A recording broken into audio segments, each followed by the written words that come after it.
Breakfast is the body's morning boost.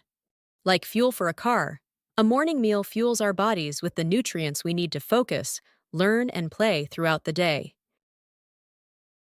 Breakfast in the Classroom is a program that ensures all students have an opportunity to eat after the morning bell rings. Breakfast in the Classroom, also referred to as BIC, provides meals consisting of fruit, grains, protein, and dairy daily. The program also nurtures the student community, eliminates the stigma associated with school meals, and fosters healthy eating habits while empowering students for the day ahead. The breakfast team makes BIC happen. The teacher elects responsible students to be members of the breakfast team. A teacher or parent can also be selected to help younger students. The BIC team is made up of 1 to 2 breakfast monitors, 1 to 2 breakfast cleanup crew members, and 1 to 2 Sparkle Squad members. To help reduce food waste, the offer versus serve service model is used. Offer versus serve allows students to take a reimbursable meal without having to take every item being offered. The highlighted menu, located on top of the BIC bag, highlights the items that make a complete meal.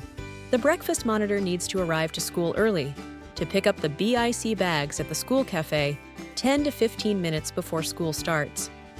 The breakfast monitors then preset the desks with the highlighted items from the menu, and napkins and utensils if necessary.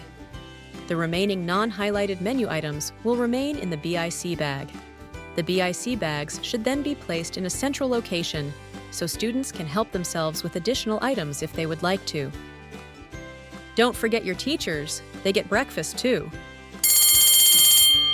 When the bell rings, students will sit at their preset desks. BIC should last 10 to 12 minutes.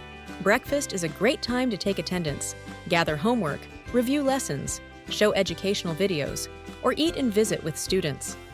After about 5 minutes into breakfast, the teacher should tell the class how much time they have left to eat. This is also when the cleanup process should begin. One student from the cleanup crew takes the rolling trash can around the room to collect trash. Another cleanup crew member collects the unopened items and places them back in the BIC bag. If a spill happens, a member of the Sparkle Squad can use a towel from the BIC bag to clean it. They will then look around the room to make sure the desks are clean and ready for the day ahead. The BIC bag will then need to be returned to the school cafe, and the trash can will need to be placed in an area outside the classroom assigned by the BSS. After recess, the emptied trash can will need to be picked up and returned to the classroom to be ready for tomorrow's breakfast in the classroom service.